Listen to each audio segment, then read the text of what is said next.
They were three cops who had nothing in common. Freeze! Big D, what are you doing here? Hey, you know me, I'm keeping the streets safe, boys. One would do anything to get ahead. You're truly prepared to be despised within the department? Yes, sir, I am. One had his own brand of justice. How's it gonna look in your report? It'll look like justice. That's what the man got. And one loved the spotlight. What exactly do you do on the show, Jack? I teach Brett Chase how to walk and talk like a cop. The Night Owl Massacre. This is a heinous crime that requires swift resolution. 6 victims. One of them, one of our own. Interrogations will be led by Lieutenant Ebenexley. I need some backup. Come on.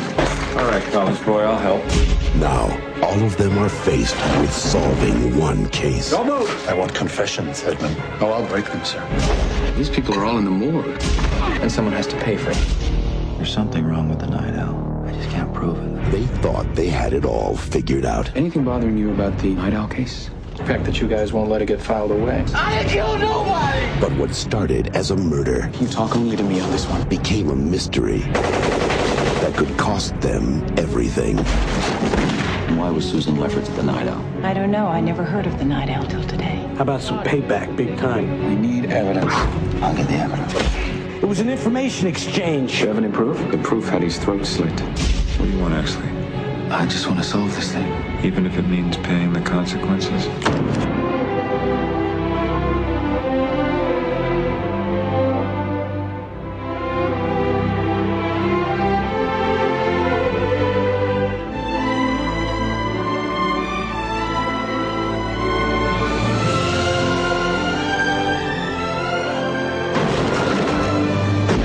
Academy Award winner Kevin Spacey, Russell Crowe, Guy Pearce, James Cromwell, Kim Basinger, Danny DeVito. L.A. Confidential.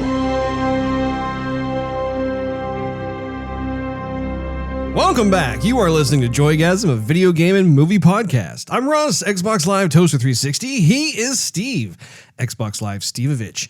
And we are journeying back to the 1950s film noir in today's episode of 193, October 3rd, 2020. We're going to jump right into our topic of the day, which is the LA Confidential movie review. This was a decision that we decided to make because of the fact that there really haven't been any films that have been released due to the coronavirus and with the movie theaters being shut down and whatnot.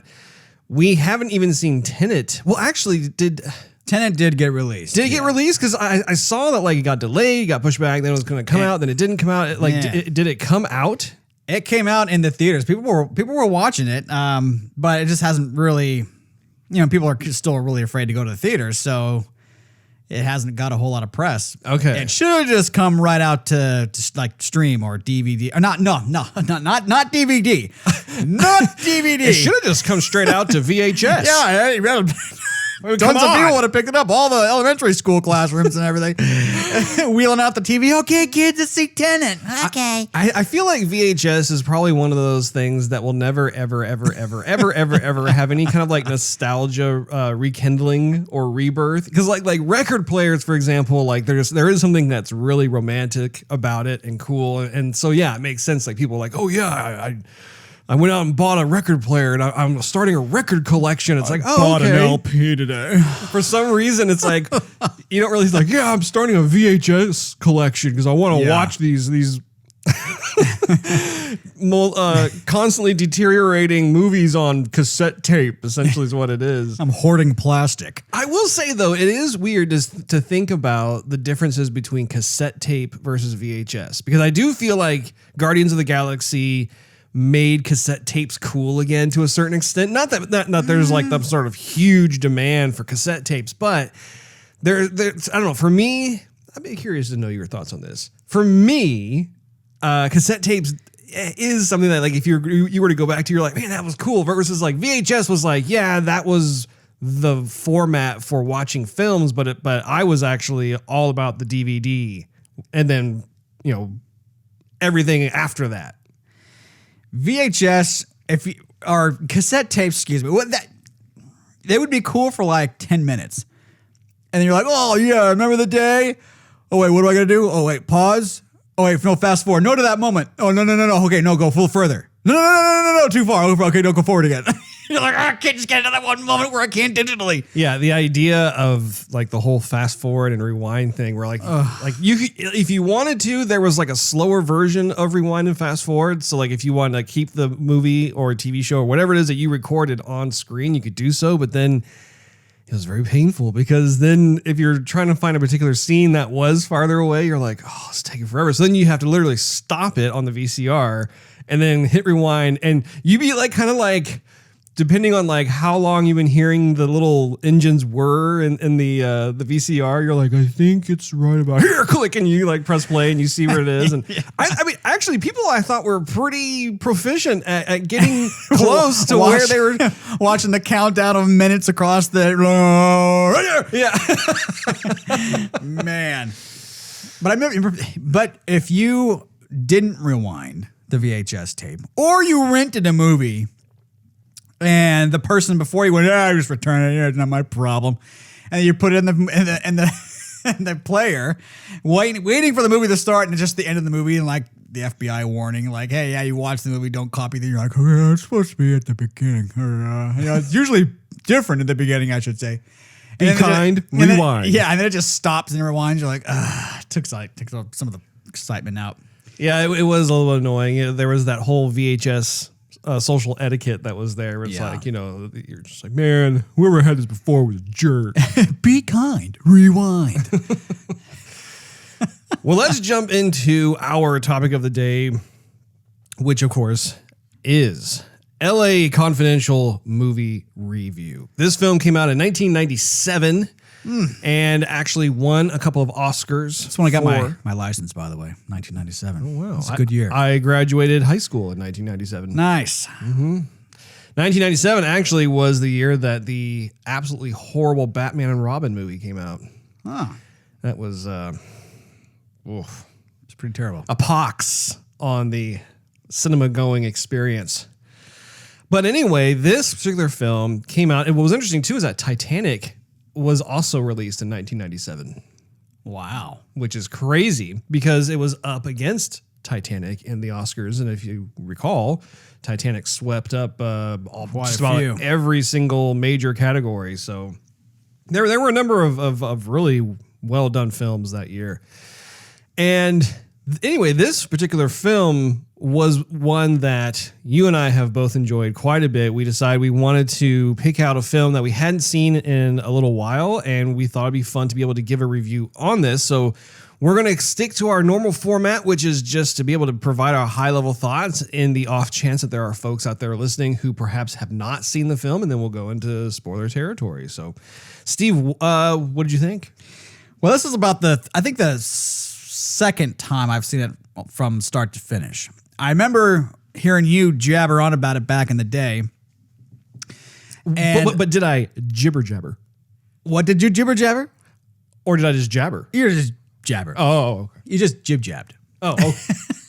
So you always thought it was really good. I never saw it. And then some other folks that I knew saw it. They were talking about it. So I thought, yeah, one day I'll just see it. And I remember having HBO once, and it came on. Oh, LA Confidential. Oh, take a little peek at it. And so I would see, like they had like a month long where they were just pushing the movie. And so I would see the movie in little snippets. I'm like, all right, one day I just gotta watch it. And then I think at some point when you left for college or came back from college, you left the movie at the house. So I'm like, I'm gonna put it in there and give it a whirl. And so then I watched. That was the first time. So it was years since the movie was released in the theater that before you actually saw it. Yeah. Okay. Yeah.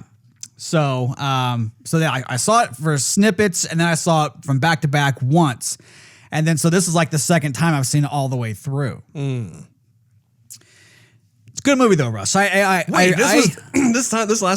night was only the second time you've ever seen it. Yeah. Oh my gosh. Okay, go ahead.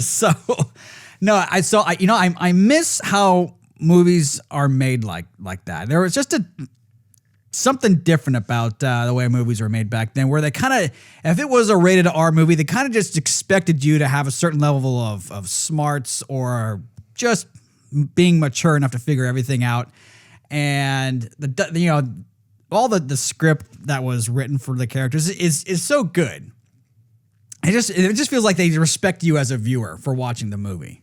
Mm-hmm. They're just not assuming your intelligence is X, Y, or Z. Yeah. And I appreciate that, Russ. Well, that's good. That's real good. Because my intelligence is double Z. No, I'm just kidding. Anyhow, what do you think, Russ? How many times have you seen this movie? I have seen this movie a lot. This is actually one of my all-time favorite movies. It's definitely within my probably top 10 movies of all time for me personally.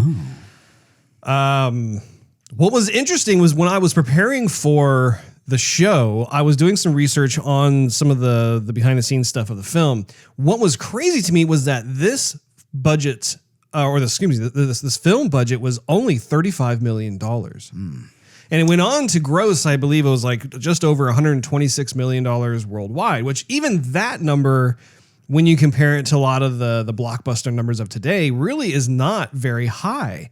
And especially considering when you think of various domestic films that come out and are able to actually achieve like $126 million, either in like the first few weeks or maybe even over like that particular film's lifetime being in the theater domestically, they were able to accrue that much money. Granted, movie tickets were cheaper back then and that sort of thing, but it got me thinking about how this film probably hasn't been seen by as many people as, like, say, Avengers, right? Yeah, easy. And so I think that us giving this review is actually very relevant and a great opportunity to be able to discuss just for those who haven't seen the film, because I think it's one of those that kind of flies under the radar a bit. Like, you know, people who've seen it, they know it. They have a lot of great respect for it, and rightfully so. And so my hope is that for folks who haven't seen it, or maybe they saw it like you, like just one time and they haven't seen it since, this will persuade them to go back and watch it again, because I think it's great. I think the writing is sublime, like you said. I think that as a result of the quality writing, you have a riveting story. That, you know, you have the memorable and snappy dialogue, and it has that, you know, because it's in the 50s, it's more of like that transatlantic persona type of thing. And there was just a lot more subtlety. I think you and I commented on this last night as we were watching, but there is a lot more subtlety back in the day when it comes to describing things or making your opinion known. It's not so like shoved in your face like it is today. There was a lot more of that. It's not necessarily sophistication, but everything is underplayed, and you have to kind of really pay attention to what's being said and how it's being said, because there's a lot of double entendres and a lot of like effort being made toward being descriptive towards something without being necessarily like front and center offensive or insulting. But anyway, I also think that as a result of the quality writing, I mean, all of the characters in this film are fully fleshed out. Like, you really get a good idea of each and every one of these characters due to like them being presented as three-dimensional. They're not one-dimensional, shallow characters. Each one has their own type of personality and flaws and areas of interest or desire, that sort of thing. I mean, I think all of that plays into this sandbox for the viewer to really enjoy soaking up. I also think that in terms of the cast, the acting is fantastic. Oh, easily. I mean, what was really fun for me to watch this film for the umpteenth time is to be reminded again, when this film came out, you had a lot of actors in there that were young, that really didn't have too many films under their belt yet, that were really coming into their own. And, you know, we'll get into that more in the more of the spoiler territory portion of the program. But I do feel like from a high level, people need to know up front, hey, you're going to have some really, really AAA acting experience here. I also want to give kudos to the director, because I do think that this film was masterfully directed. Directored.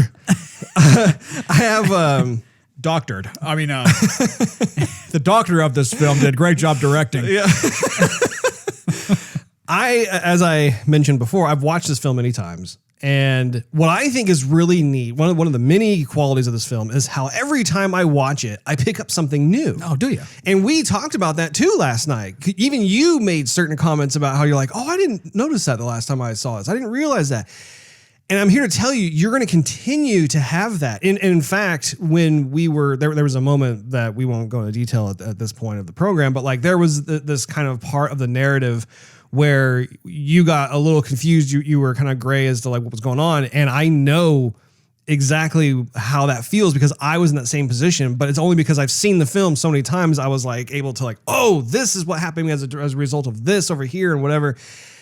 And that's all nuance. I love how the director is able to put and cram so much subtle nuance into the film, whether it's through like the actors' performances or it's through the writing itself or how things are portrayed, just different visual cues. It's done so in a way that even for myself last night, I was still picking up on new things I hadn't noticed before. So really, really cool. Can't recommend it enough. Going into the spoiler elevator, Steve. Oh. I hope you like the Art Deco style of this particular elevator. I do. The 50s. That's a special place in my heart, Russ. Oh, does it? Just the, I wish though, they just had a good style back in the 50s. I think I could fit in, although I wouldn't hike up my pants as high. You know what I'm saying? I think you would. I don't think I'd hike up my pants as high, and I don't think I'd keep my tires short. I think you would just be consistently in a zoot suit the entire time. You'd even sleep in a zoot suit. Zoot suit riot! I am wondering, like, how would we actually dress if we lived back in the day and we're in a spoiler elevator? I mean, like, I have no idea. I do think we would be fans of the fedora hat. Maybe. I definitely think so. I think you would learn to tap dance. I think you would be a suspender man. I am a suspender man. I know. I'm just saying. I think you would be even more so back in the day, Steve. The only thing I wouldn't be is a bow tie. I still don't see where the bow tie fits. I might be able to pull off a bow tie. I might be able to. But people, when they tie their ties now, like the regular tie, the knots are fat, and I like them. I was paying attention to everybody's knots in the movie. The knots were really small. Not to be confused with nuts. Yep. I wasn't paying attention to anybody's nuts. Save for the trail mix. Well, we have arrived at the spoiler floor, so we want to give you guys a heads up that if you haven't seen the movie yet, we encourage you to please go check out this film because I'm here to tell you, I think that you will be very pleased with it. We certainly don't want to ruin the experience for you. Probably very cheap on Amazon, though. If you want to go pick up this movie to make a nice addition to your collection. You know what I'm saying? All right, exactly. Let's get started with the cast and crew. So, what did you think of Kevin Spacey's performance as Jack Vincent? Kevin Spacey, it's funny how Kevin Spacey acts pretty much the same with just light variations. He kind of does, doesn't he? Yeah. But it kind of works. Like Kevin Spacey is not typecast at all, but he acts the same in every movie. It's just kind of odd. Like you're like, I loved him in Minority Report, but he acted the same. Wait, he's not in Minority Report, is he? No, I'm sorry, not Margin Call. I was thinking Minority. I was looking at the cover in my head of Minority Report, and then I was thinking Margin Call. The cover, you see like Kevin Spacey next to Tom Cruise. You're like, what? Can you have predicted this before the market fell? Really? We need some of those gadgets. It's interesting. I think you bring up a good point about that. When I think of The Usual Suspects, I do think he was more of a departure in that because he had a bit more of a non-assuming, timid type of character that he was performing with the whole Kaiser Soze thing. But yeah, I think by and large, even when you think of House of Cards, he changes up his accent to reflect whatever character that he's portraying or whatever. But I do think that Spacey's style of acting is one that can be plugged into a lot of different roles. And I think, like you said, it's almost like he has like a lever or something when it comes to his acting where he can just adjust certain aspects of it and then just fits. It works right in there. Not to say that he's a chameleon actor, because I wouldn't describe his acting style as a chameleon actor. But to your point, I think that he is the type of actor where you can really, you can plop him in a lot of different types of movies in that regard. What did you think of Russell Crowe as Bud White? I liked Bud White. Russell Crowe has that. Well, okay. Russell Crowe is also kind of like this strong silent type in almost every movie, except for maybe Gladiator. But in a way, he was kind of strong silent type in Gladiator too. But I liked him in this movie. He has that. He's in your face without being in your face. Like, there are scenes where he walks up to somebody just to be intimidating, and he doesn't even have to like fake somebody out. Like, I'm gonna paint you really close. Mm-hmm. You know, he could just take a few steps, and you know, like just by the look in his eyes, yeah, like it's gonna get ugly fast, without grimacing, without trying to be spooky or anything. Yeah, it's amazing how his physical performance exuded that big time. Because Russell Crowe also, I don't believe he's that tall of a guy in real life. I mean, I don't think he's short necessarily, but I don't think he's, 6 foot or 6'1" or something like that. I think he's probably around like 5'9", somewhere around there, maybe. Should I ask Siri? No, don't worry. It's not that important. But no, I do think that is a good point that you bring up with regards to the physical performance, because of the fact that, yeah, like it's more of that subtle nuance where you don't have him shoving the fact that he's a tough guy in your face.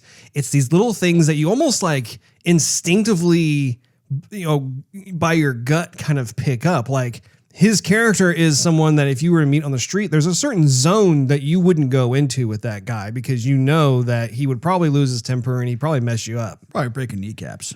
Probably something like that, yeah.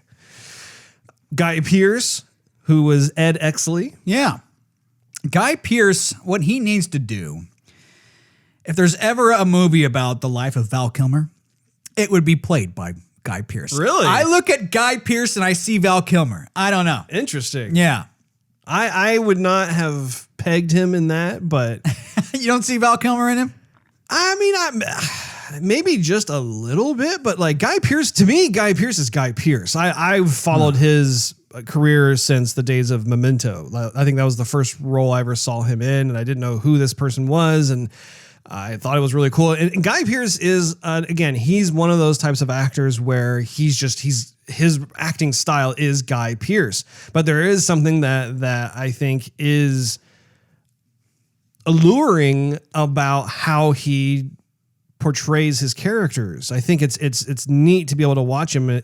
He was in Iron Man 3. Right. And so, again, I think that there are certain types of, now that you say Val Kilmer, I could kind of get there. Now that I'm thinking about the different roles I've seen him in, I'm not totally there like you, but like, I mean, a little aspect. Sure. A little Iceman from Top Gun. Come on, Russ. Maybe.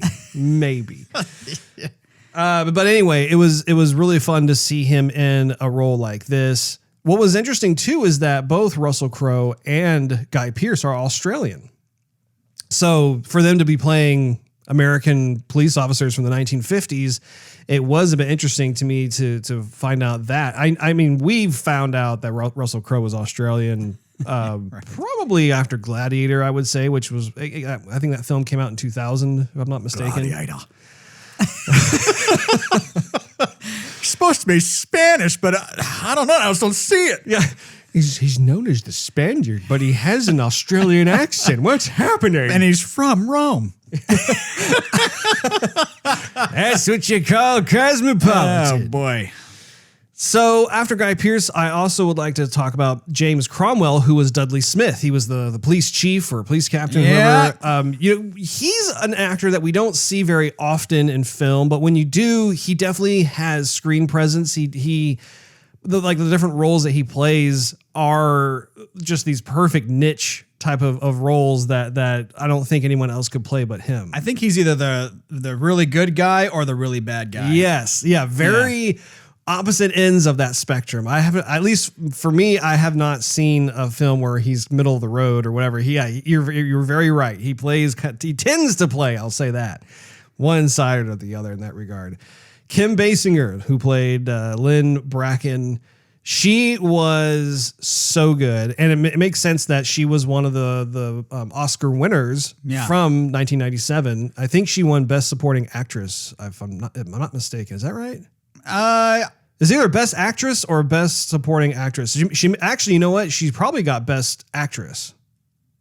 Because, I would say so. Okay, we can look it up, Russ. Well, it's probably supporting actors. What do you think? Well, because what other female actors were in LA Confidential? I mean, she was like the main female actor in there, and all the other females that I can remember, they had kind of more bit parts. Yeah, small parts. Yeah. But Kim Basinger has like the classic look. Yes. Like if I was gonna fill that role for somebody, she would be the top of the list. Yeah, she has a look that is perfect for this type of like 1950s era, almost like a noir, like film noir-ish type of thing. She fits that bill perfectly. But also, aside from her appearance, I would also say too that her acting style fits it really well. And I think that when it came to her performance with this, again, lots of how she delivered her lines, and even her her physical acting was very understated once again, but yet again there's this kind of instinctual response that I as a movie viewer had when there were certain scenes that were being played out. And again, it wasn't like, she wasn't like throwing herself at the camera like, oh, look at me, I'm Kim Basinger. Yeah, it's not like that at all. And so it was cool because I appreciated the complex layers that were there. That you could tell the director had fun almost peeling back those layers in a doling out kind of fashion, where he didn't want to reveal everything about all the characters right up front. He was having fun playing with them and having them cross weave with each other and seeing how the relationships kind of got formed with these different characters.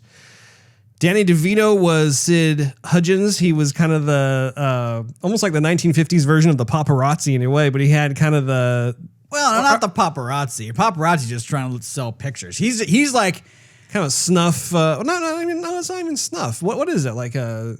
How would you describe it? Because I mean, he did report stuff that actually happened, but he was obviously setting up a lot of this stuff in order for him to be able to sell more of his papers. Maybe like the Enquirer or like the Sun or something like that. Yeah, definitely. More gossip oriented. Right. Yeah, definitely.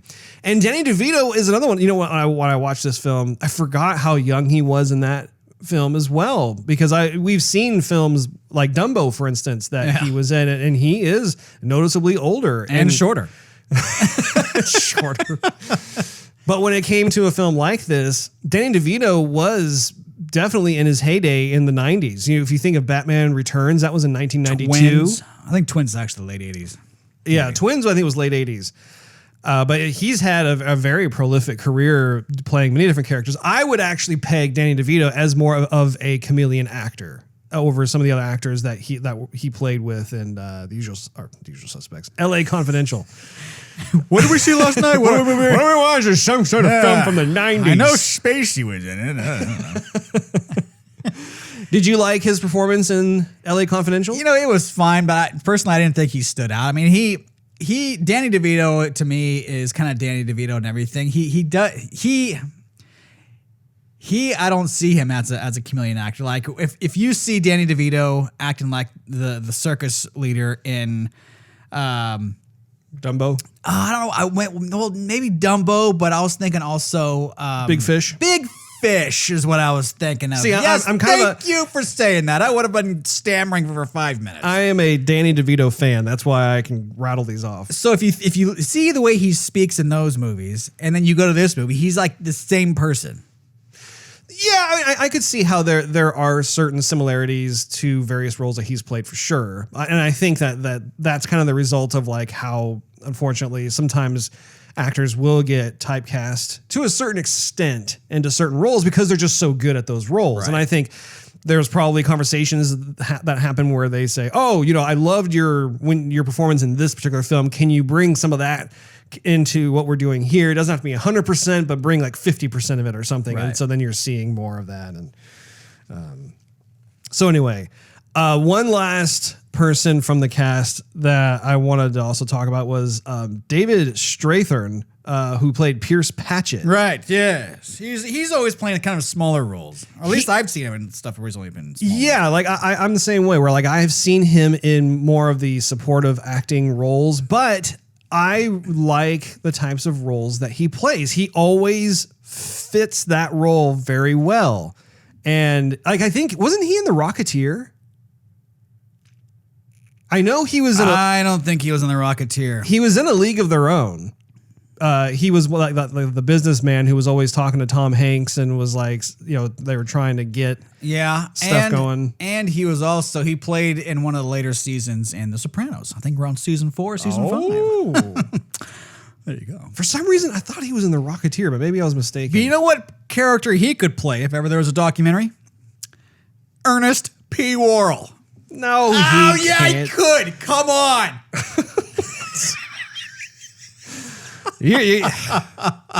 I don't know how on earth. Like, okay, if he shaved his mustache, maybe, you can see it. If he put on like this, the tan ball cap and the jeans like vest and the gray shirt, he would be he could do it. He would be Ernest's younger brother or something. Like the guy is, I think he's more petite than Ernest was. Yeah, a little camera trick stuff, Russ. We work out a little bit, you'll be fine. Pivoting over to the director, who's Curtis Hanson. Curtis was the director also of 8 Mile with Eminem. Yes. And Kim Basinger was in that as well. Yeah, she was. And I actually thought that movie was really well done. And he's done a number of other films as well. But you could tell, I think at least up until now anyway, I feel as though LA Confidential really was kind of like one of his, if not the magnum opus of his directing career. I feel like there was more of a passion project vibe that I got from this particular film.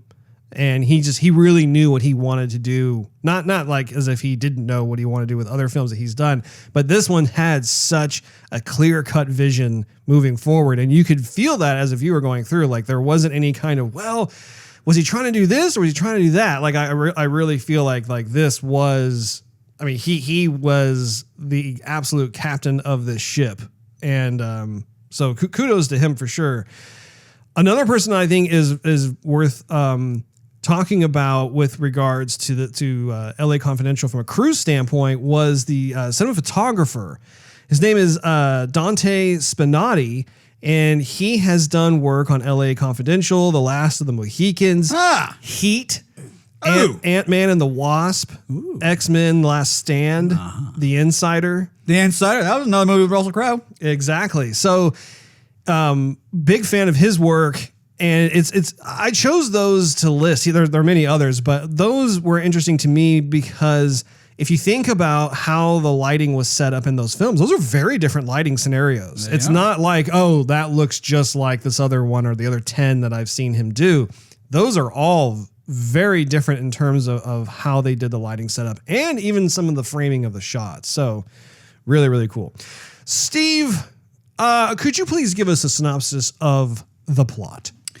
So basically, you have a police force set nowhere else than L.A., the city of angels and hellers. And so they want to make a good image of themselves, right? But you see what happens is that cops, I'll say people of power can sometimes be corrupted. And what happens is you have a few different cops who see things a different way from their perspective. Everyone's trying to get rich. Everybody's trying to get popular on their own means, and everyone's trying to get away with a little something, something. It only takes the right person to put the pieces together and figure out the puzzle and maybe stir water that shouldn't be stirred. Russ. How was that in a nutshell? Oh, well, that was kind of the setup. But, okay, well, I can't give away the whole entire movie. Well, not. I mean, we're in spoiler territory now. We're assuming they've seen the movie, Steve. Okay, well, you want me to give us a plot or a summary? A summary of the plot, Steve. Jeez. You got to like the end of Act 1. Yeah, well, I guess I'll just do a summary. So anyhow, so you have one guy who's liking the fame, you have one guy who's liking the power, and you have one guy who's liking the righteousness. Mm-hmm. Okay, very good, Steve. Anyhow, and that's basically all their motivation for doing what they do and getting along or not getting along with all of their peers and the police, DEPT. Mm-hmm. So anyhow, corruption goes from the bottom to the top, and sometimes when you're putting a puzzle piece together, Russ, you just don't like how the puzzle comes out, you know? Mm-hmm. Sometimes you're like, why are these pieces here? Why is that little part of the picture there? It doesn't make any sense, and I don't like it. I want to throw it away. And that's kind of what happens, Russ. One event leads to another, and all of a sudden there's all these ironic twists and turns, and they have the patience to put it all together, and it turns out that people that you would think be all high and mighty aren't so high and mighty. Well, maybe high, just not mighty. Anyway.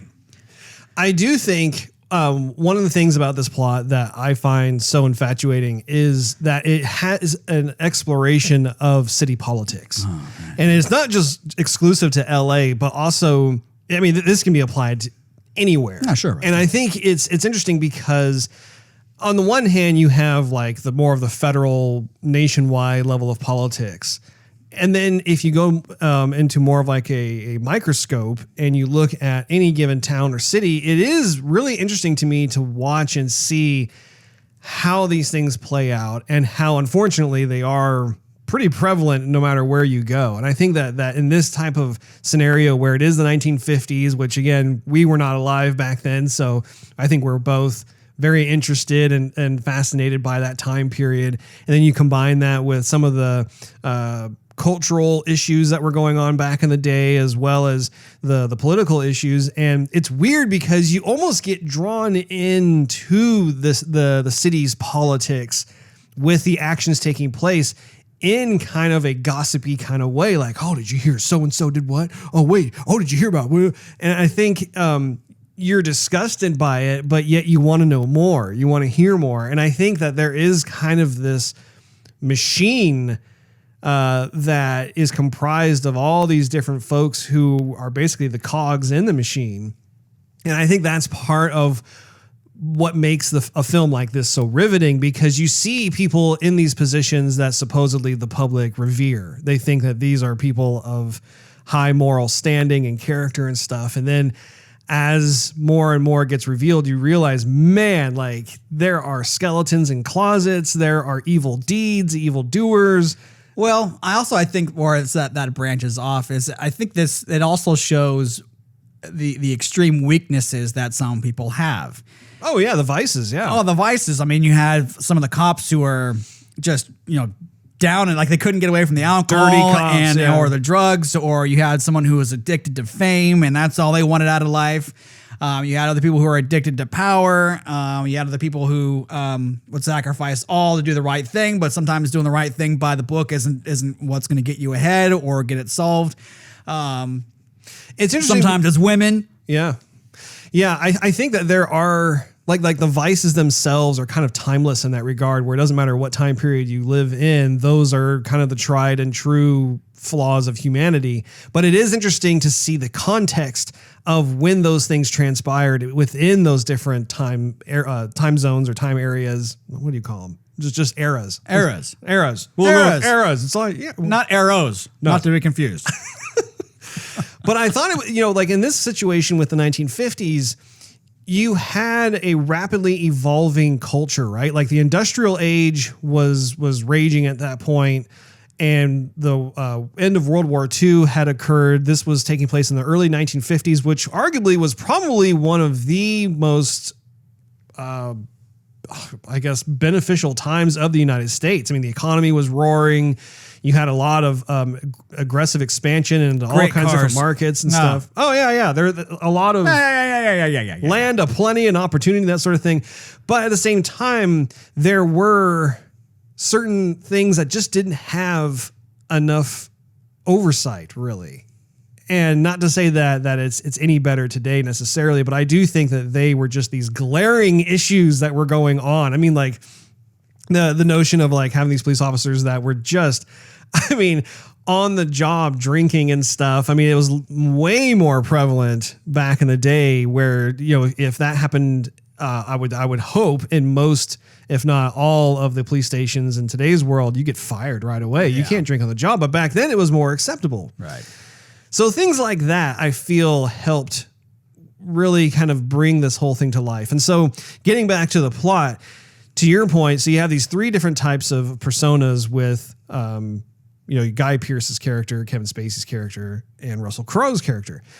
And so it gets involved in this kind of string of events that go on where you realize that there are people in power who have connections to folks who you wouldn't think would be connected to, or maybe due to certain involvements, it brings other players or parties into the mix. And so then it's almost like you can see how as point A gets to point B and gets to point C and D, and you see the spider web emerging, how things quickly get pretty intense. Yeah.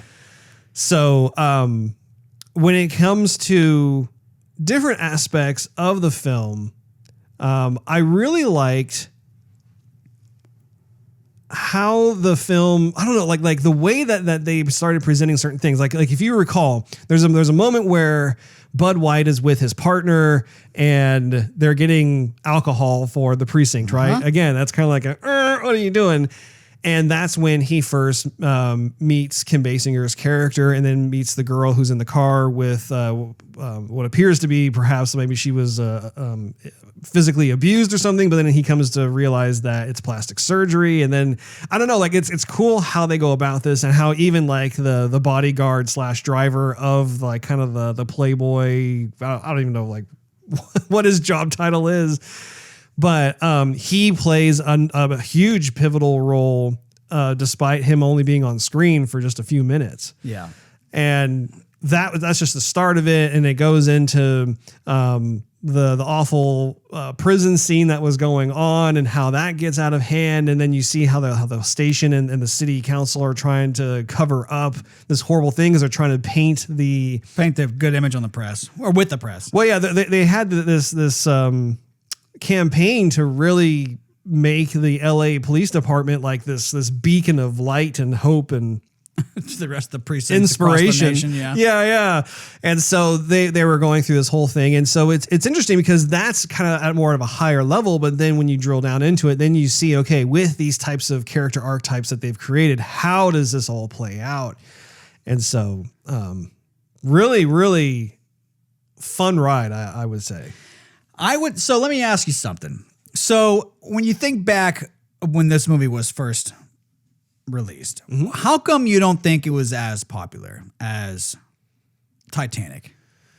Well, so Titanic was an achievement unto its own. I mean, it was a great film. Yeah. I think that the sense of scale with Titanic itself was such a huge film that I would argue it was probably on the same tentpole scale as like a Star Wars or Indiana Jones or Lord of the Rings, right? Like you not necessarily in terms of like how the plot went, but just in terms of the amount of anticipation that was going on, the level of special effects. Because I mean the visual effects in that film for its time, no one had ever seen that before. It was very impressive to say the least.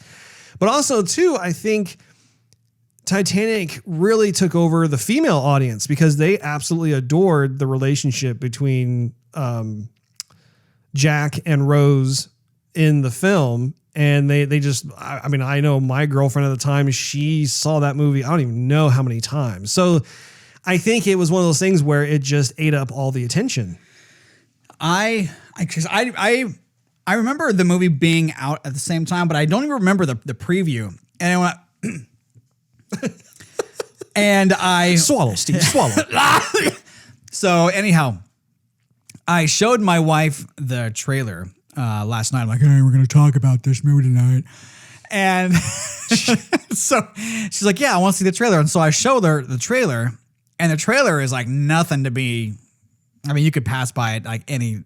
Oh, the trailers of the 90s are nowhere near as crazy cool as today. I know, but like the trailer for Titanic was much more appealing, and there was other movies where the trailers were good too. Plus, you had the movie guy voice, and so anyway, so she watches. I show her the trailer of the movie, and her first reaction, "Oh, that looks boring," and I thought, "Oh, okay." I wonder how many other people thought. Spoken like a millennial. I wonder how many other people at the time thought this movie looks boring. But the trailer doesn't really do the movie that much justice. And I almost think that the movie, you have to be almost in this mood for like a psychological, cop thriller. And it almost fits the mold too perfectly, where you can't just like sit down and watch LA Confidential. Like you can almost sit down and watch maybe Titanic or another movie. But LA Confidential would have more of a lasting appeal in my mind than Titanic. Titanic was more of a movie that like had beautiful images. Like I could almost care less for, all the actors and what they said and everything. I mean, it was a pretty good movie, but I've never really been drawn to go see it more or the other times. I mean, it's come on cable and I've seen Titanic and not once or twice, 3 times, 500 times. Not even close. But I almost see it just for the richness of the picture versus, oh man, these characters and the script and the cinematography. I mean, I almost just see it for the richness of the pictures, and that's about it. But LA Confidential didn't have necessarily the richness in the picture, but it had everything else. Yeah, LA Confidential was much more story-centric. It was much more... That's why I was talking about the quality of the writing, because they don't have special effects to fall back upon. They don't have those kind of grandiose scenes. It's very much more of a character-driven film. Right. In fact, like for instance, the movie Snatch is another example that I feel shares certain parallels to a film like LA Confidential in that sense, where you don't have visual effects in Snatch. It's predominantly a film that has a lot of great actors who completely embrace their roles, and you are just told this fantastic story that is very character driven.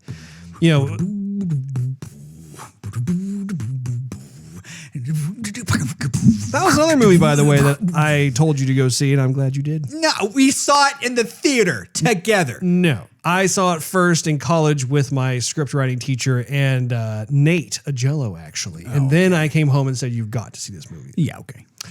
Anyway, when it came to Titanic, though, Titanic was, I really do think that marketing plays a big role in that too, where how the trailers are put together, who are they trying to appeal to? I think in terms of LA Confidential, they were trying to appeal to the younger folks of the 90s, but at the same time, they wanted to also appeal to the senior citizens who were young folks in the 50s. So I think when it came to that, maybe there were some decisions that were made, but I just got to say, like, when it comes to like captivating trailers that get people excited, oh, I want to see that. Yeah. I mean, James Cameron is a master of that. I mean, when you think of the films that he's done, I mean, The Abyss, Terminator 2, Aliens, Titanic. I mean, he is the type of director who has a crew that knows how to generate that type of excitement. Or at least he did. I don't know about those later movies, Russ. Are you talking about Avatar? Or? Avatar and the latest like Terminator? Yeah. Well, okay, so he didn't direct the latest Terminator. He just produced it. Oh, he just produced it. Okay, my bad, bro. Well, he was in charge of a lot of stuff. That's his baby. That's his metal skeleton baby. What would you think of if you were going to say this movie had a theme, Russ, what would the theme be? For LA Confidential? No, the Terminator. No, I'm just kidding. Yeah, LA Confidential. We're talking about a lot of different movies. Yeah, it's completely digressed off of our topic of the day. What theme? Well, film noir is one that is the type of style, but theme itself, I mean, it's a cop drama. You know, it's the type of film where you are. I wouldn't necessarily say it's exclusive to like a hero's journey, but I do think it is more of just kind of an examination, really, of justice versus. Well, righteous justice versus corrupt justice. I think that when it comes to the film itself, you know, one of the things that I thought was really great was how Guy Pearce's character, Ed, was talking about his dad.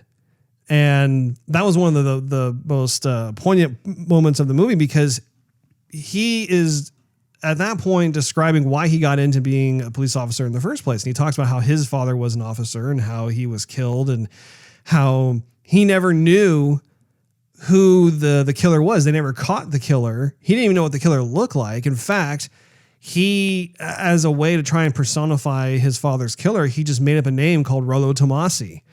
And ever since then, he wanted to become a cop to be able to give justice to the victims who were like his father, who had attackers or predators or whoever they were, criminals basically, that thought that they could get away with it.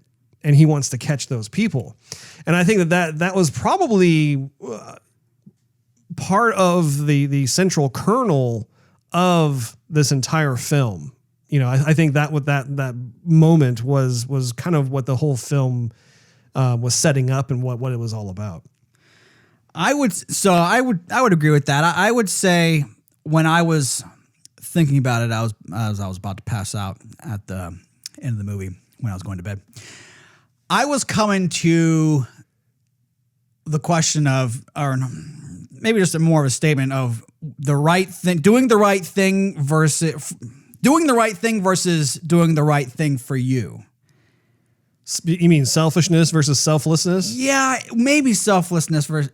But so, like, with Ed's character, taking the higher road versus taking the lower road? Possibly. No, not silly. Not necessarily that extent. But let's just say we go back to Ed's character. So Ed is willing to be the snitch, right? He sees what's going on in the department with that early fight, and he's like, "Look, this is the right thing. I was trying to put a stop to it. I was commander or watch commander." He's kind of the stiff of the lot. He's the stiff. He's the golden boy. He's the golden boy. So so he's willing to rat out all the cops just to, for lack of a better term, train the swamp. Do I dare say that? Well, no, I mean, he was in it for political gain. He wanted to be able to ascend the ranks quickly because of course his main motivator was power. He wanted and they all had power in their own way, but his version of power was to be able to get promoted as quickly as possible to become, you know, a high-ranking officer. Yeah, just be in charge and have all the glory. And basically, maybe we should say what happened in the beginning, which is that there was a Christmas party, but the cops made an arrest of some individuals who they were under the impression that these specific guys had killed officers of their precinct. Right. And so, being all liquored up, they thought, they didn't kill them. They were like at the hospital and they were injured and stuff. And then, as part of the misdirection, some of the drunk officers had heard through the grapevine that they were a lot worse off than they actually were. Oh, okay. So then that's what stoked all the drunken officers to get mad and want to dish out some payback because they thought their buddies were like at death's door when in fact they actually weren't that bad. Right. So they all go downstairs to the jail cell area. And before they lock him up and put him in the cell and, you know, keep him there for as long as they're going to be incarcerated, the cops are A-okay with dishing out some vigilante justice and, you know, just beating the junk out of these guys. And so Ed is trying to stop it, but he's one man against an army at that point, and he just gets locked into a room and the cops have it out.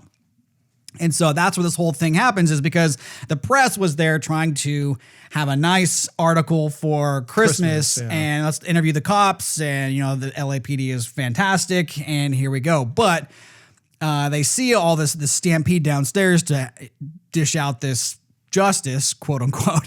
And so they get some pictures and then the story is out. And so now they're trying to do damage control. And so they're in like the commissioner's office or the attorney general's office or something like that. And they're basically looking for ideas of how are we going to prosecute this? How are we going to make it go away? You know, who's going to fall on the sword? Well, essentially, yeah. How are we going to cover this up? How are we going to cover this up? How are we going to do damage control? And so Ed is basically saying, well, here's my roadmap to it. You take all the people who were directly involved in inciting the violence, and you get rid of them, and you prosecute them. You take them to court. I mean, it's, you know, that striking the gavel down as hard as you can. But it wasn't like limited to just wanting to dish out justice. He was doing it for professional gain. True. Yes, he was. But the thing is, okay, so what's right for him is kind of blurred with what the right thing to do is. Like, so you some of the cops that were beating on these guys, I mean, that's not the right thing to do. You got to follow a code. You can't just beat on anybody because it is illegal. Yeah, exactly. You don't just because you have a baton and you have somebody chained up, you just can't go beating on people. So that's wrong, but it's also wrong to criminalize somebody more for the crimes that they actually did just for your political gain or career gain. So anyway, that's Ed, right? Doing the right thing for him versus doing the right thing, or that should be done. And then you have Spacey's character. I can't remember all the names. This is a movie where like you got to pay attention to the names and write them down. And so you have Spacey's character, Jack Vincent. Yes. Like just call him Jack. I'm giving Jack. Vincente. Jack giving you 2 cents. Yeah.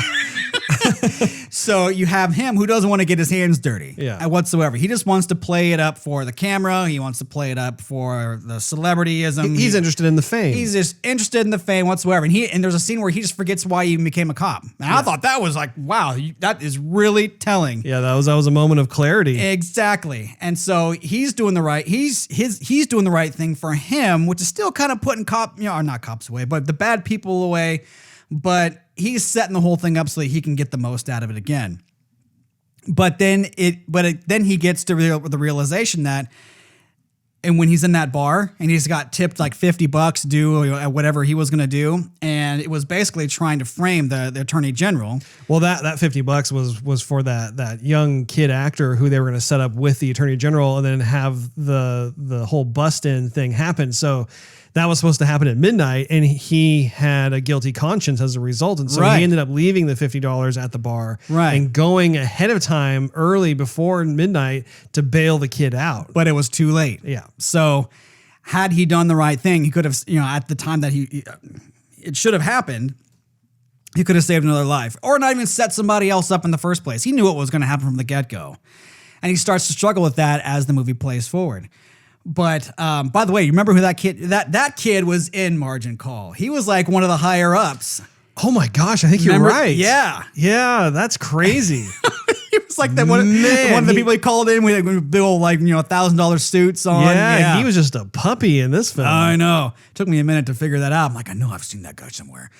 And so then you have Bud White, who's his only motivation, which I'm sure a lot of guys can get behind, is since he saw his dad beat on his mom at a very young age, beat her to death with a tire iron. I mean, his motivation is anytime he sees a domestic disturbance or a damsel in distress. I'm trying to say it. Words in my brain don't necessarily go hand in hand. When he sees a lady Dungeons getting and hurt. Dragons. Wait, no, D-O-D. Dodge. Yeah, D-O-D. Dodge. Car. I need to go test drive. So, Forza Horizon. What are we talking about here? So, anyway. Moosin. He's just trying to, but I mean, so the captain plays on that motivation to make Bud White, the Officer White, be his tough guy cop all the time. And man, and so he's not doing the right thing. What is his right thing actually? Because he almost didn't really have.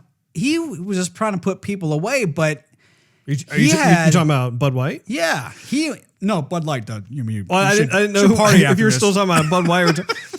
Well, Bud White was the muscle, right? He was the muscle, he yeah. was the kind of guy, he was like a bulldog. He was loyal. He had a very simplistic view of dealing out justice. He wasn't in it for the political gain or the career advancement. He also wasn't in it for the fame and fortune like Jack was. He found a job that he was really good at doing. And I think at an unconscious, maybe somewhat conscious level, it was his way of being able to prevent the same fate that happened to his mom. And so I think that being in the line of police work, he's doing that. But also, too, I don't think he had some sort of necessarily strict moral code. I think that his temper was really his flaw, but also kind of his instrument of how he should conduct himself. Because when he was level-headed and cool, he was by the book. Right. When he lost his temper, that was when he was a bowl in a china cabinet. So you had to really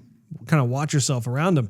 But I think what was interesting was how you had Dudley Smith, who was the police chief, who, again, he was the master of manipulation. He knew all of these different characters' vices, their shortcomings and whatnot, and he played on them for his own advantage.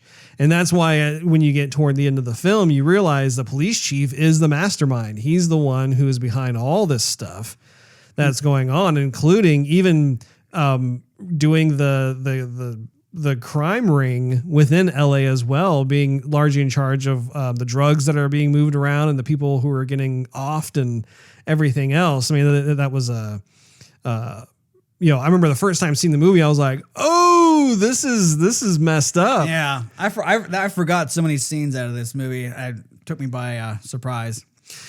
Going back, I wanted to address the Rollo Tomasi thing. That was actually something that I picked up on this most recent time when we were watching the film, because again, there are so many characters in this movie and there are so many names that are being used, and it's hard to keep up. You really have to pay attention. It's not one of those like popcorn movies where you can park your brain at the door. And I had heard them say that name because I'd seen it so many times. I figured it was one of the officers or someone, I'm like, I don't know which one that is. Well, now I understand. Oh, that's Guy Pearce's character's father. Well, not his father, but his father's killer, that the name that he came up with. And so, when the police chief came to him after he was talking about how Jack was supposedly killed and they're going to try and find out who the killer is, and he asks him if the name Rollo Tomasi rings any bells, and how you see the look of horror go across Guy Pearce's face, because he has, the only person he told that story to was Jack Vincennes, who is now dead. So that carries much more weight for me from a narrative standpoint of the film, when the storytelling is very palpable in those types of moments. What's your favorite part of the movie, Russ? Favorite part of the movie? That is difficult to say. I love all the different aspects of this film. It's interesting because the scenes themselves, it sounds kind of silly to say this out loud, but it's like the scenes play separately from each other. And what I mean by that is, like, when there's a scene break, it's like each chunk was so well done in its own way. Like it's one of those movies where I could literally go to any scene and just enjoy watching that scene for what it is, because of the way it was set up through cinematography, through the acting, through whatever kind of plot is being told, or whatever, being revealed. Yeah, it's very difficult to know for sure which one would be my favorite. Because there are scenes like I love when Jack is talking to Sid, and they have the young movie actor who's like trying to get back in on things, and the banter going back and forth between them when they're on the set of Badge of Honor or whatever. It's a really fun scene. Or even the moment where Bud White walks in and sees Lynn, who's Kim Basinger's character, at the I was gonna say bar, but it's more of a kind of a liquor store shop, yeah. And having her, a lot of the first time reveals of these characters were great. I think that when it came to even scenes, like the liquor store scene later on, when you see the girl in the car, I think one of my favorite aspects of the scenes in this film is how they are able to make every shot alluring. Like you're like, oh, what's in there? Oh, what's going on here? What are those people talking about over there? What are they up to? And I like how it sucks you in like that. I like how you almost kind of want to become an investigator yourself, or you're part of the force and you want to get to the bottom of whatever's going on kind of thing.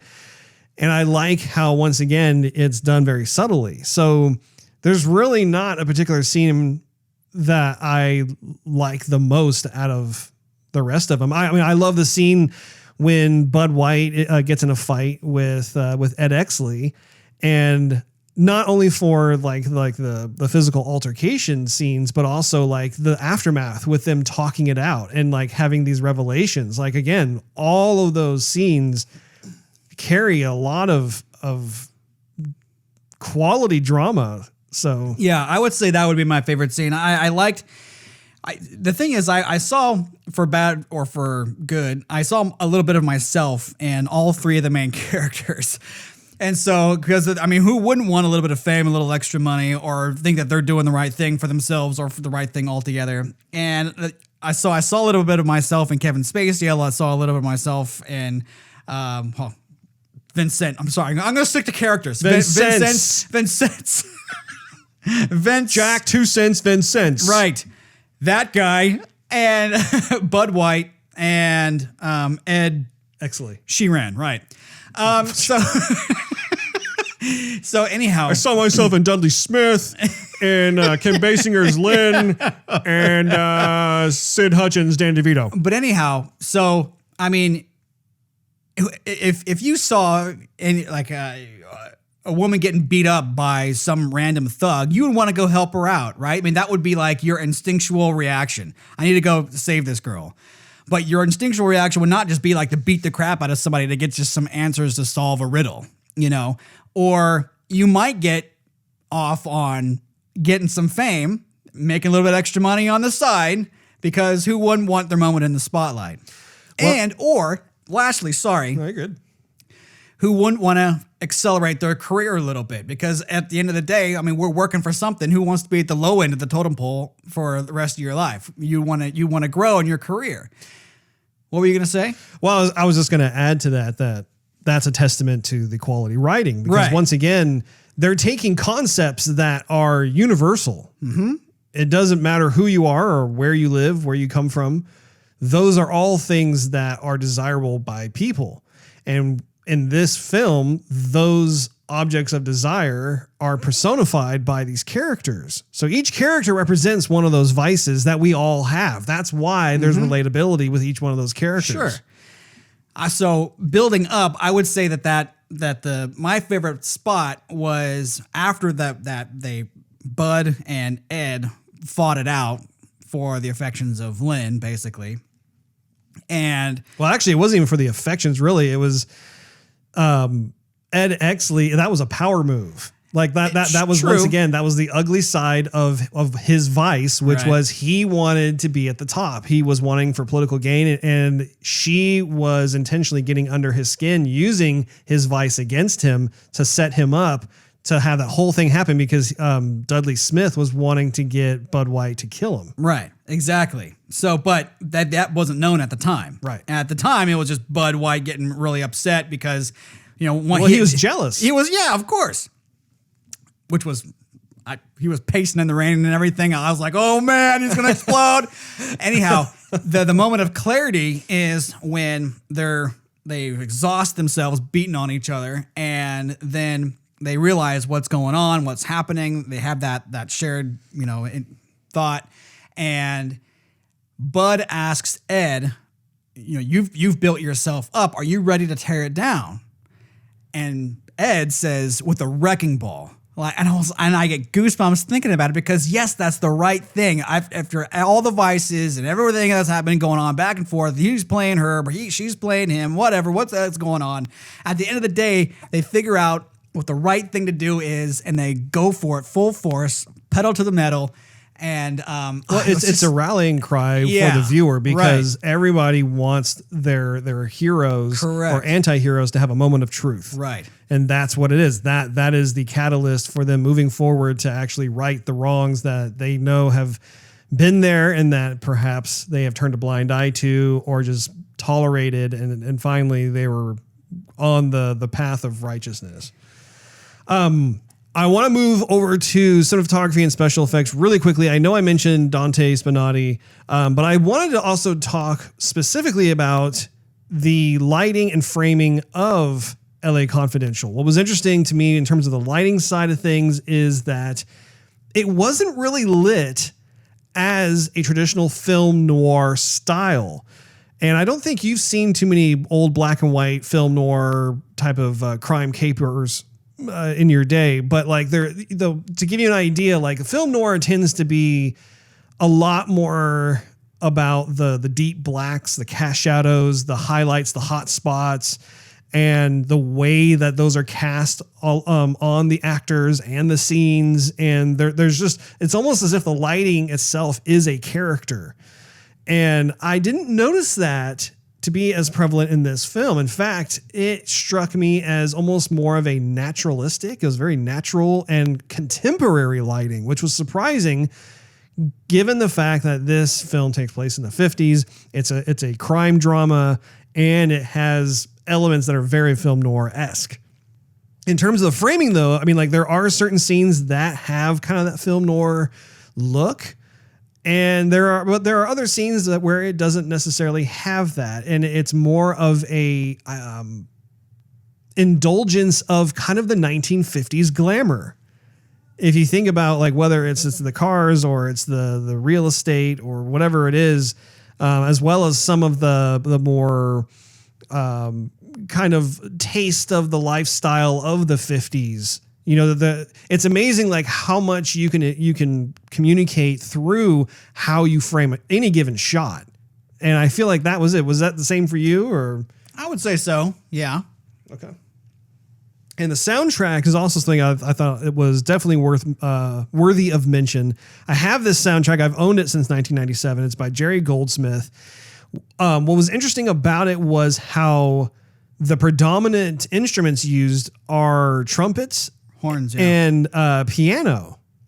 And they had a little bit of like some, I want to say like a bass guitar or something in there, but there's, they had kind of almost like a very small hint of jazz. I was going to say mystery jazz. Mystery jazz. Yeah. That was in there, but it was mixed in with the piano and the horns. And I think that made for a very unique sound that I thought was perfect for LA Confidential. I loved the setting and you can tell that there are certain things like when I think of Tim Burton's Batman, Danny Elfman did something that was a little similar in the sense where you had lots of horns, you had piano. There are certain tracks in the Batman soundtrack where the piano is very front and center.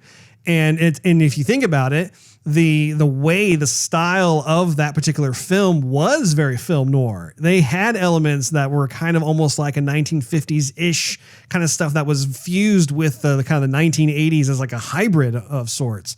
But yeah, it was worthy of mention because Jerry has always been known for that. Like that kind of sound is used, I would say, to great effect with a lot of the films that he has scored, although the character of the sound art that he makes is very different depending on which film it is. But those are kind of like every composer has their signature sound. Like it doesn't matter if it's James Horner or James Newton Howard or John Williams, Danny Elfman, Alan Silvestri. They all have a signature sound, but then they massage it and they mutate it into something that actually works really, really well for, you know, a particular film.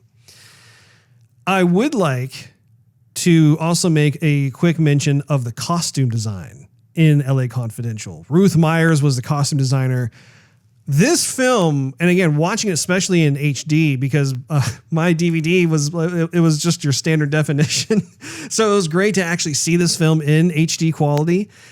I really loved all of the outfits. I love the outfits of the police officers. I love the normal streetwear. I loved Kim Basinger's dresses. Again, that kind of that 1950s glamour was very much on display. But I also like too how, like, if you were to look at, like, say some of the pants or the jackets worn by like Bud White, for example, you can tell that like the threading on it was not as refined. It's way more basic. Yeah, it's way more basic, and also I think it's very accurate for that time period. Where, like, you know, if you were to get a suit jacket today, if it's well made, it's tailored. Exactly, it's tailored, and also like the stitching and everything is very well refined and everything. Versus back then, where, like, I mean, I'm sure that you had good stitching back then, but you had to pay a lot of money for it. And I just appreciated the coarseness of some of the fabrics that were used and the patterns. The bow, or not the bow, but the neckties is something that was just so funny to me in the 50s, how they wore intentionally shorter bow, or I want to say bow ties. The neckties, they kind of like, they ended almost like where your chest ends and your stomach begins, as opposed to going all the way down to your belt line. I always thought that was kind of a goofy look, but in a weird way, it just kind of worked for the times. So anyway, worthy of mention on that. I also wanted to jump into movie trivia courtesy of IMDb, Steve. Unless you had anything else you wanted to say. No, go ahead, Red. Let me jump in. I have a number of these things. I always get a kick out of this. At the time the film takes place, no building in Los Angeles was allowed to be taller than City Hall. So the cameras were placed at certain points so that any building taller than City Hall would not be seen. Nice. James Ellroy describes the character of Bud White. James Ellroy, by the way, is the writer. He's the one who he's actually, I think he's a novelist or something. He writes a bunch of stories, and I think LA Confidential is one that was adapted for the screen. Yeah. He describes the character of Bud White as the biggest cop on the Los Angeles force, noting that he wasn't even 6 feet. Oh, there you go. Russell Crowe decided to move into an apartment so small that he had to duck to get into the doorways and could barely stand up. Russell Crowe said that this worked in making him feel like a giant by the time he came to the set of the shoot. Very nice methodical acting right there. Curtis Hanson did not want the film to be overly nostalgic, so he had cinematographer Dante Spinati shoot it like a contemporary film and use more naturalistic lighting than in a classic film noir. He told Spinati and the film's production designer to pay great attention to period detail, but to then put it all in the background. According to Guy Pearce, on the commentary, he attended a James Ellroy one-man show in the native Melbourne, Australia, in his native Melbourne, Australia, while the film was in pre-production. Pearce notes that during a Q&A session following Ellroy's performance, an audience member asked if any of Ellroy's books could ever be adapted into film. Ellroy replied that not only was LA Confidential in pre-production, but 2 Australian natives, Pearce and Russell Crowe, were cast in the film. The audience erupted into laughter, thinking that Ellroy was playing a wry joke on the audience by randomly naming 2 local actors and claiming they were cast in a big-budget Hollywood film. Pearce, who was sitting in the audience, was mortified. It was only a year later that the audience learned that Ellroy was, in fact, telling the truth. That's awesome. Yeah. Some of the close-ups of Guy Pearce's face in the scene where he and Russell Crowe get into a fight were shot 4 months after principal photography had ended. Much to Curtis Hanson's dismay, Pearce had shaved his head within the time span and had to wear a wig.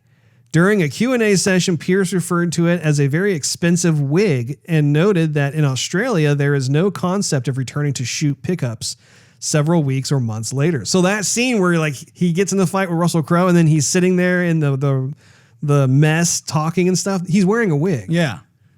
That's a pretty good wig. That's right. Yeah, it is a pretty good wig. To pitch the movie to backers and later to explain his aesthetic ideas about it to various cast and crew members, Curtis Hanson put together a group of 18 period images illustrating different aspects of what he hoped to convey with the movie.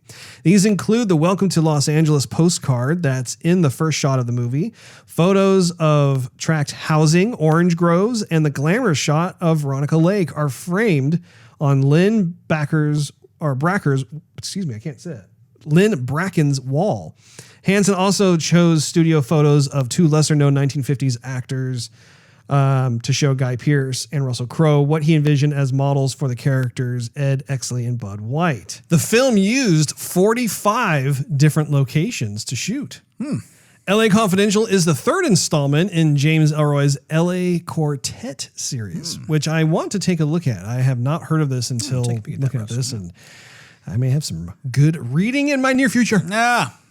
Jerry Goldsmith based the main motif of LA Confidential score on the main motif in Leonard Bernstein's score for On the Waterfront, which I don't think I've seen. Have you seen that? I've seen that. Okay. Mel Gibson was considered to play Bud White. Don't see it. I could see maybe it. a little bit. I could totally see that. Actually, On the Waterfront, I saw that movie this year. Earlier this year. Thank you very much. Oh. Lana Turner's private life posed a serious problem for the studios. Her 8 marriages, my goodness, were one element. Another was her relationship with Johnny Stompanato, who I believe was that guy in the bar who Russell Crowe decided to crush his nuts in one of the interrogation scenes. Johnny No Johnson. This film is set 5 years before Turner's most notorious incident, during which Stompanato attacked her. Turner's daughter stabbed and killed him in defense of her mother. The trial and acquittal provided a great deal of gossip for several years to come. No doubt. And you and I are not really in the Hollywood elite gossip of the 50s, so I don't know who that is. We'll have to do some research on Lana Turner. Kevin Spacey had a great deal of difficulty playing dead. It was easy enough for him to stare straight ahead when there was an actor or actress in front of him, but his first instinct was to follow James Cromwell with his eyes when he moved. He had to ask a production assistant to draw a circle for him at which to look on the opposite wall. That was a fun little trivia there. It's so much easier to play alive than dead. Stop moving. You're not moving, I'm moving. Many of the events in the movie were based upon real events. These include the bloody Christmas scene where drunken police officers brutally beat up Hispanic prisoners suspected of beating up 2 uniformed cops. The real-life cops involved were named Trojanowski and Brownson. In the film, they referred to as Helenowski and Brown. I see what they did there. The plot line of real-life gangster Mickey Cohen's arrest touching off a gang war for control of the rackets. The LAPD goon squad, which would kidnap out-of-town gangsters, beat them up, and threaten to kill them if they ever tried to come back to set up their operations. Lana Turner dating gangster Johnny Stompanato, although the movie is set in 1953, and the real Turner and Stompanato didn't start dating until 1957. In real life, Turner's daughter, Cheryl Crane, we've already covered that part. Curtis Hanson received a great deal of resistance to having 3 lead characters. At first, he was told to delete Exley and Vincennes and make the film a star vehicle for the actor playing Bud White. When he explained why Exley was essential, they told him to delete White and Vincennes. When he insisted that all 3 were essential, he was given a budget of only $15 million, which meant he could not afford to hire a big-name actor to headline the film, even if he wanted to, which he didn't. He wanted to hire actors who brought no audience expectations to the kind of role they would be playing. An exception to this rule was James Cromwell, whom audiences would expect to be one of the heroes after seeing him in Babe of 1995. I have to pause there really quick just because, again, that is a strong testament to how awesome this movie is. Probably several films that are in my top 10 of all time consist of actors that you don't really know much about in terms of their acting histories when you saw that film for the first time. And I think a film like that, like LA Confidential, is one of those types of films where like Kim Basinger, yeah, I saw her like in Batman, and that was like, you know, about 9 years earlier, I want to say, or 10 years. I think it was 89. Yeah, more like 8 years, 7 years. But, you know, when you look at Guy Pearce, Russell Crowe, even Kevin Spacey, who had made some other films, but still like they were still kind of up and coming. It reminded me of like Star Wars, for example. When you saw A New Hope, I mean, you kind of knew about Harrison Ford a little bit based off of like American Graffiti, but he really didn't have much to go on. And so it was that much more engrossing and immersive of an experience as a moviegoer, because it wasn't like I'm watching Tom Cruise play Tom Cruise in a certain type of movie. It's literally like these people are much more realistic and able to accept as them being those characters. Going back to the trivia here, the Victory Motel, where the cinematic shootout takes place, was the only set actually constructed for the film. And Steve, I'm not sure if you have heard of the Wilhelm scream. Are you familiar with the Wilhelm scream? No. Well, the Wilhelm scream is something that has been used a lot through Hollywood. And essentially, it's a type of scream you hear in movies that is totally recognizable. Like if I were to play it for you, I don't have it here, but the Wilhelm scream it's actually, you know, speaking of Star Wars, it's used in Star Wars and it's used in Indiana Jones. It's used in so many movies. I think I might know what you're talking about. It's that signature scream that always sounds good. For some reason, people just accept it for what it is. I used to know the origin story of this. I want to say that it was put together maybe at Skywalker Sound, but I don't know 100% if that's accurate or not. It may have been through something else. But anyway, I do know that Skywalker Sound uses it a ton. I mean, I think even in Toy Story, they use it as a joke. But yeah, it's so funny, like how many different movies. If you were to Google up Wilhelm scream in movies, I'm sure someone has put together a comprehensive list of like every single movie that it's used in. And it's become part of that kind of fun little pop culture thing.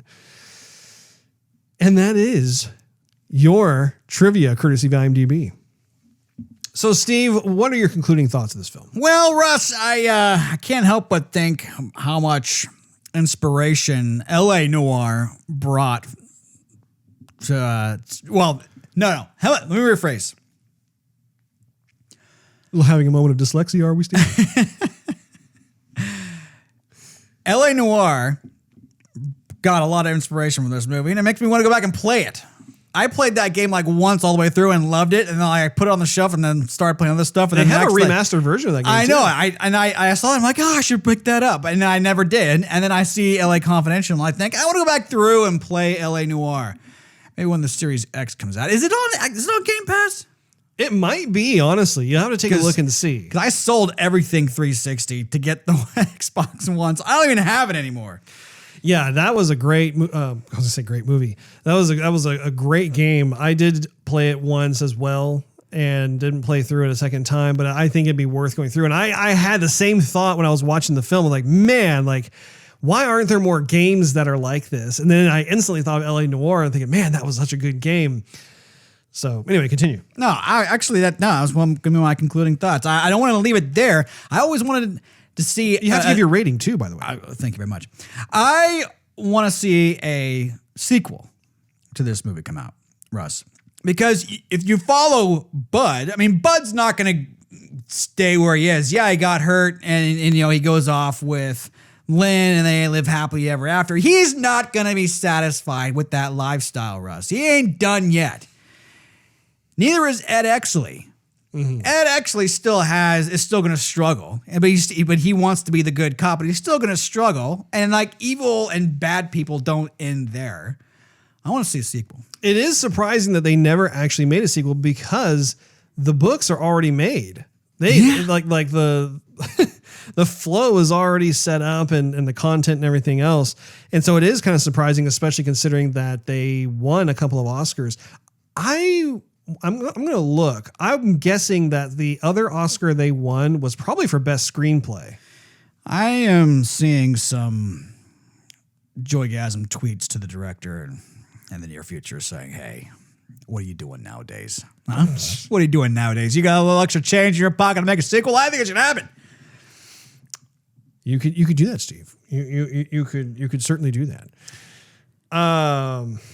Yes, I was correct. So okay, so to put it to rest, so Kim Basinger won Best Supporting Actress. See?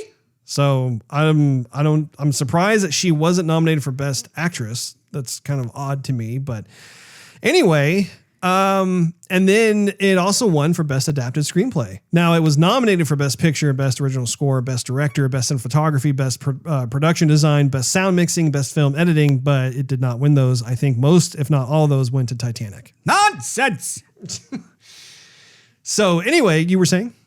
Do you want to get my rating, Russ? Yeah, that's why I wanted to kick it back to you. So I would say this would be a 5-star movie, but I just think that there's some timing issue with it, and there's so much that you have to pay attention to where the second go round, if you just go to watch this movie once, you're probably going to miss it, and you probably won't get all there is to get. You have to watch it twice to get everything. But I think if you're patient enough to watch all the way through, and you can pick up everything and know like what names they're talking about, because that's the first time I watched it, it was lost. And even watching snippets out of it, it just wasn't enough there to really motivate me to go out and watch the movie until it just was convenient, basically. And then I watched it and was grateful for it. So it does take some patience to appreciate it. So I would say with everything there, that the cinematography, the characters, and thank you for the script, my goodness. There's a lot of art and that is in the film that might not just be seen on the cover like it would be with Titanic. But you have to do a little bit of digging, but the digging is fun. So I would say 4.5 out of 5 for me. I would say 4.5 out of 5. Well, so on my side of things, as I mentioned earlier, it's no surprise. This is one of my absolute favorite movies. Yeah, you said that. And don't take that away from me, Steve. I'm going to gush. You've been gushing this whole time. What is interesting about the genre of this film is that you don't really see it come out very often. Like if you think about like post LA Confidential, what other type of film has been released that is the same style? I can't think of one. Yeah.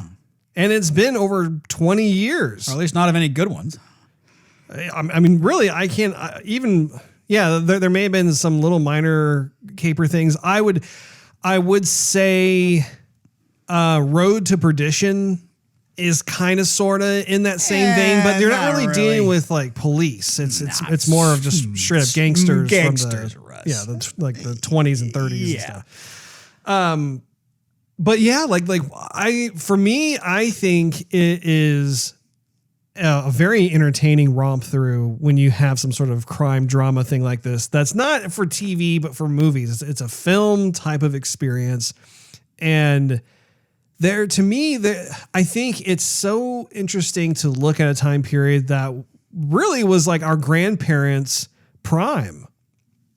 And so you look at how things were, and it's under a bit of a skewed visage because they're trying to tell a story. It's not like they're like, oh, this is how it actually was back in the day. You know, they have certain elements that briefly speak to it and that sort of thing because they're trying to build this world.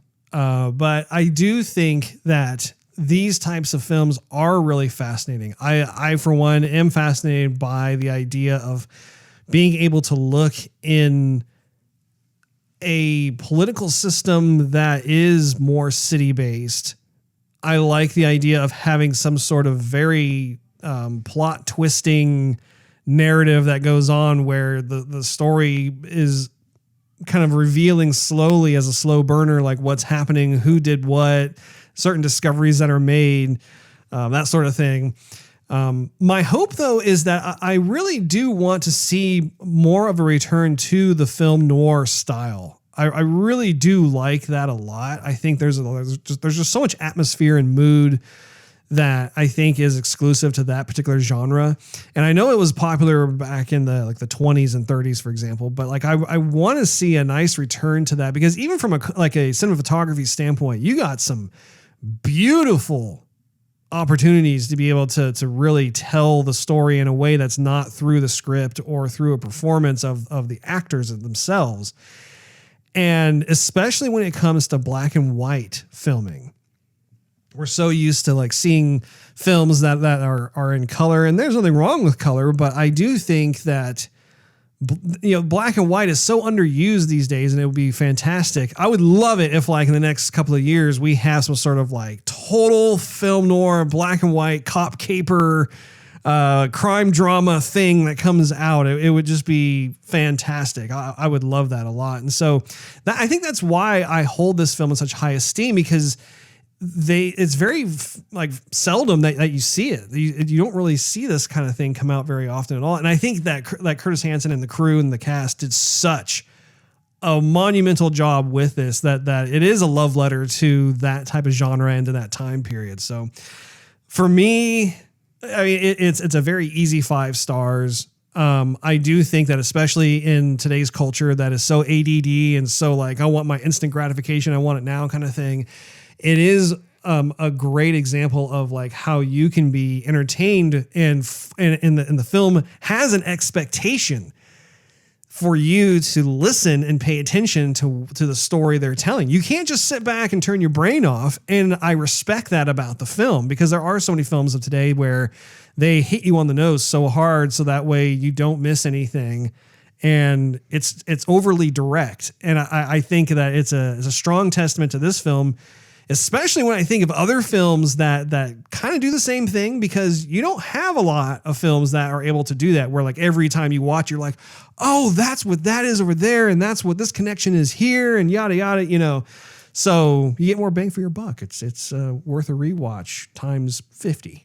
So that wraps up this episode of Joygasm. Make sure you tune in next week. Thanks for hanging out with us. If you enjoyed this episode, we invite you to check out patreon.com/Joygasm, which is spelled JOYGASM, and consider becoming a monthly contributor. You'll get exclusive perks and early access to the show. Not to mention, it really helps us doing what we love to do. And be sure to tell all your friends and family about the show. We're looking to expand and get that word of mouth going, and so we could really use everyone's help. It'd be much appreciated. Also, you can follow us on social media and YouTube. Just do a search for Joygasm TV. Last but not least, search Joygasm TV on Twitch to see us stream our gaming adventures live every Wednesday night at 9:30 p.m. Central Time. We will see you all next week.